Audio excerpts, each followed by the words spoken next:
Hey gang, it's Luke Austin from your midday show here on Big Frog 104. So Game of Thrones just returned for a new season on HBO. So you know what that means? That means it's spoiler season, folks. It's time to start freaking out about if you missed the show, if somebody's going to ruin it for you on the internet or at work or something like that. So instead of potentially fighting with friends or family or even co-workers about spoilers, I've went and searched the internet for some actual spoiler rules. And I think I've found some pretty good ones that'll help us all out and kind of, just make everything a lot smoother going forward. You know what I mean? So here we go.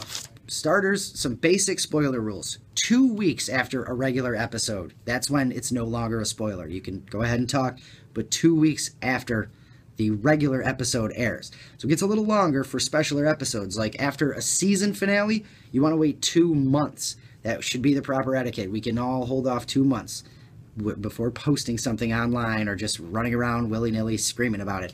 And for a series finale, like a series, when that ends, you're going to want to wait a full year before you just go blabbing about what happened in it, just in case somebody's 2-3 seasons behind and they need time to catch up. So we have a few more for you, and there's some do's and don'ts when it comes to spoilers. So let's check these out. So for example, you're going to want to be excited. Go ahead and be excited like this.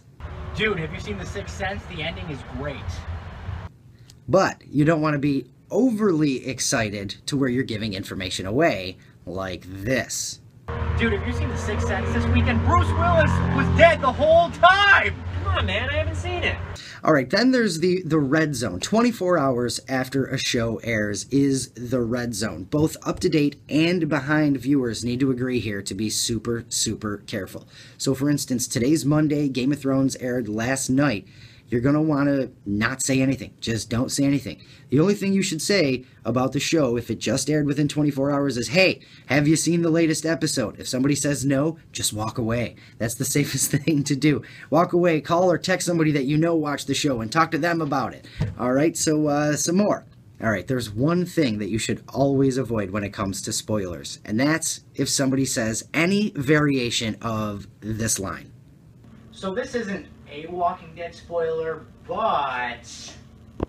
So I think we can all agree on those rules as of right now up to this point, right? So there's one final thing that is a rule for spoilers that we're going to have to all agree on here in order to move forward peacefully, and that is if an up-to-date viewer spoils a show for a viewer who's behind, the viewer who's behind gets to spoil another show for them. So if you do it and somebody ruins something else for you, you know you had it coming because you got your spoiler rules from right here at Big Frog 104. Thanks for listening and happy TV watching.